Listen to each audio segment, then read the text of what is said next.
Okay, let's unpack this. We've got a pretty interesting source in front of us today. It's a corporate presentation for a company called Global World. Yeah, and what's really fascinating here, I think, is how this presentation lays out their whole story. From being a family office all the way to becoming an SEC-regulated fund. Exactly. Kind of walks us through the strategic moves they made, talks about different market cycles, and uses these specific project examples to illustrate their philosophy. Right. So today's deep dive is all about this private investment fund. According to this document, they specialize in real estate, agribusiness, and energy. And the operations seem focused mainly on the U.S. and Latin America. Our goal here is to really dig into this presentation, pull out the key stuff, their history, how they say they approach investing, what they're highlighting as their strengths and successes, just so you can understand what's important in this specific source. And we're not just looking at what Global World does based on this material, but really how they frame it, how they describe their methods, the narrative they build about their journey, and, why they might articulate their strategy this way, at least according to the source itself. Okay, so let's jump right into the overview they give. Global World, introduced as a private investment fund, founded by Germán Walas. They make a point of saying he has over 30 years of experience in investment and asset management. And the focus areas you mentioned, real estate, agribusiness, energy, that's laid out clearly. They also note they've been active in the U.S. market since 2008. Yeah, and tracing that evolution, right, from a family office structure to now being an SEC-regulated fund. And that SEC-regulated part, they really emphasize that. It implies operating under, specific oversight from the U.S. Securities and Exchange Commission. Which usually means stricter compliance, more reporting. Exactly. And the way they frame it, this structure is meant to offer investors access to diversified, stable, high-yield opportunities. That's the goal they state. And how do they say they achieve that? It's presented as a mix of things. Strategic vision, very hands-on active management, using tech innovation, and strict financial discipline. They frame those as the pillars for getting the returns they aim for. Okay, so let's look at the history they lay out. It gives a pretty good picture of how they got here. It starts way back in 1992. Right, 1992. That's when Germán Walas apparently started an agribusiness, specifically in Argentina. So the roots are clearly there, Argentina agribusiness. Then just a few years on, 1998, they expanded, still in Argentina, but into real estate development this time. So those two sectors, real estate and agribusiness, seem foundational right from the beginning. Yeah, looks that way. Then fast forward a bit to 2006, that's when the presentation says the Global World Family Office was formally established, kind of consolidating what they were already doing in real estate and farming. And then this next point, 2008, that seems like a really key moment in their story. Definitely. That's when they entered the U.S. multifamily market.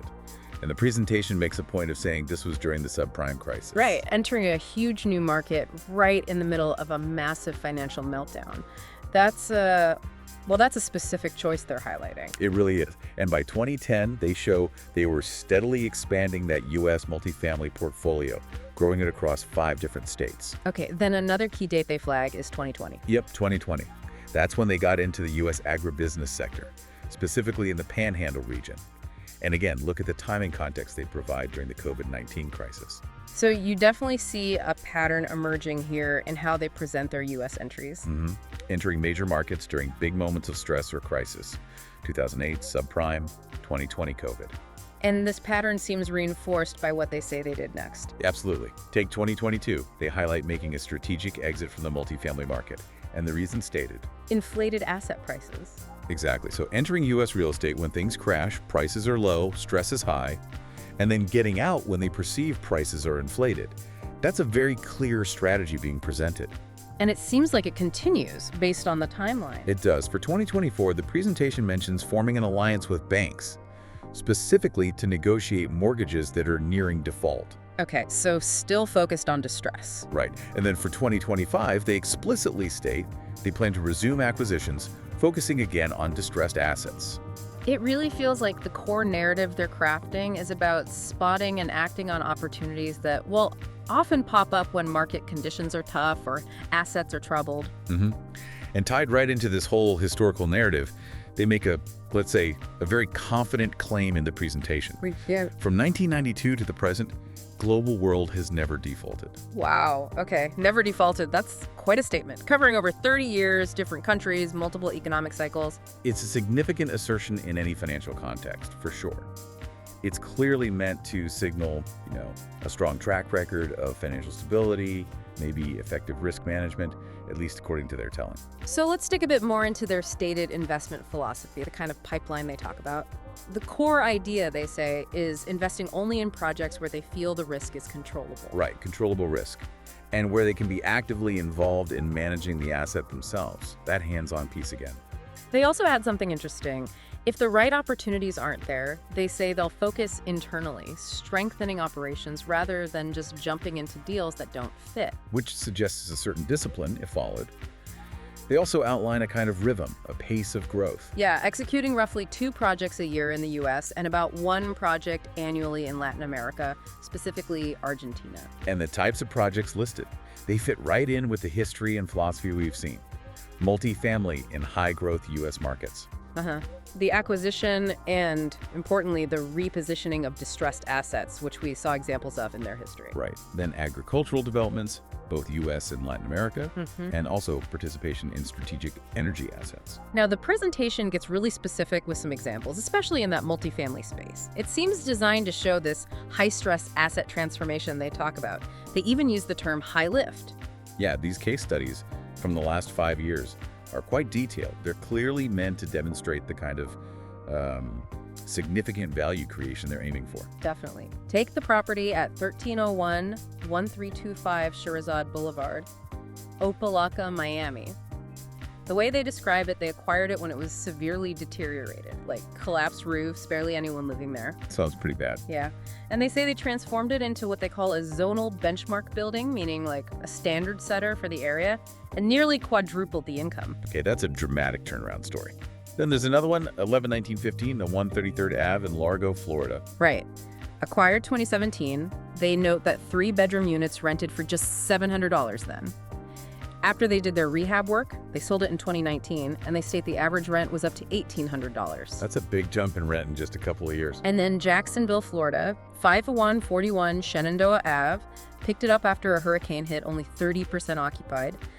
They claim that just through operational improvements, the total rental income tripled in less than 2 years. Wow.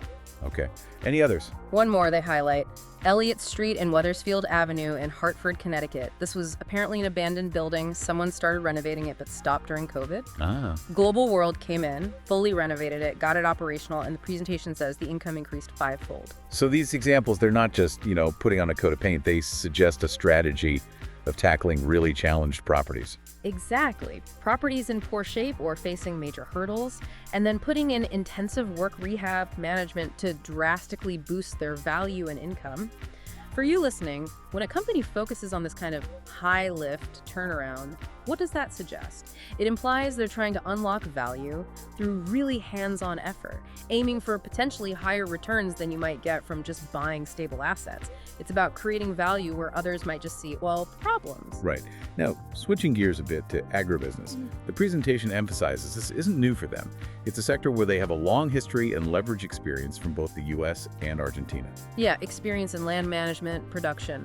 Their approach here, they say, involves integrating innovative farming practices. They mention precision agriculture, using tech for very targeted stuff, and also sustainable resource management. The stated goal seems to be maximizing yield, but also enhancing the land's value long-term. And a key part of their agro strategy, as they describe it, is this dual market approach.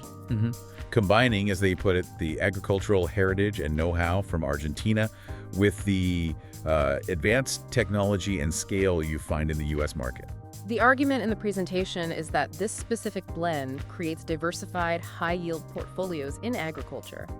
They claim it makes them more resilient to global economic shifts. And provides a stable income stream because, it's ultimately tied to the global food supply chain. So, for you thinking about this, the strategy seems to be about balancing different strengths, geographical, technological, within one sector, trying to potentially smooth out risks and boost consistency. Makes sense.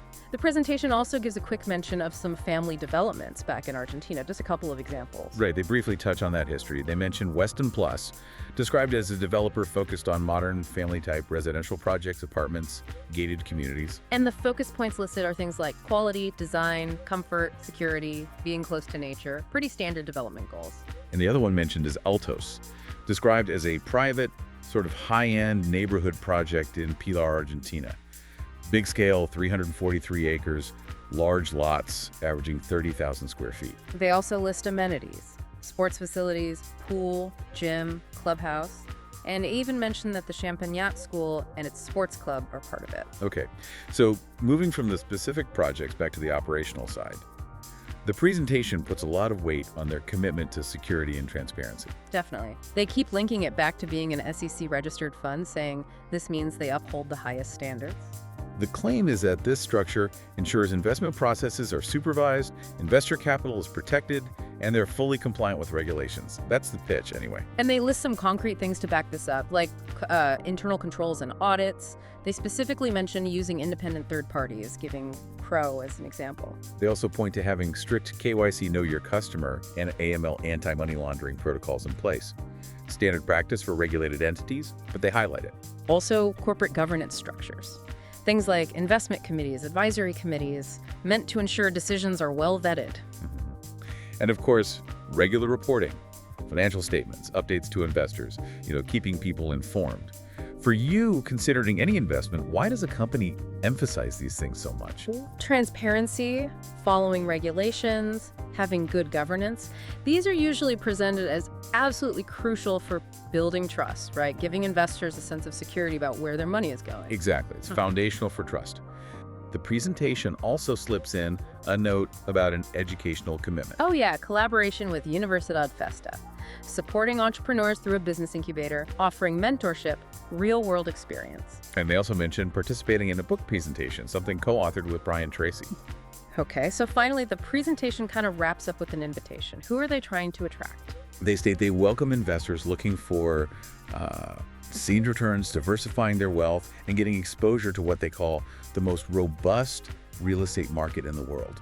Talking about the U.S. market there. Bit of a sales pitch there. And what do they offer these potential investors? Access to their selected opportunities, participating via these SEC-regulated structures they emphasize, direct support from their team, and clear communication through reports and updates. And it closes with those taglines. Invest with vision. Invest with experience. Invest with global world. So, wrapping up what we've seen in this presentation, we've traced Global World's story from its beginnings in Argentinian agribusiness and real estate, right through its U.S. expansion.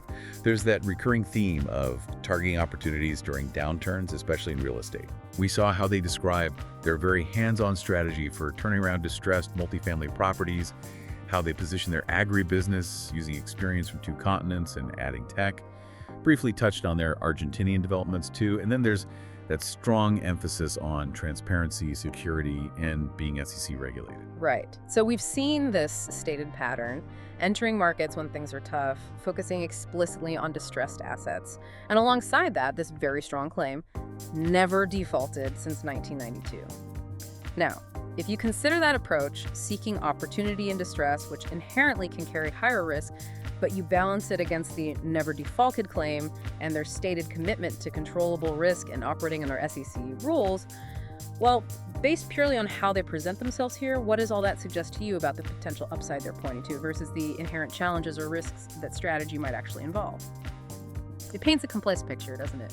Definitely gives you a lot to think about when you're evaluating the story and the approach presented in a document like this.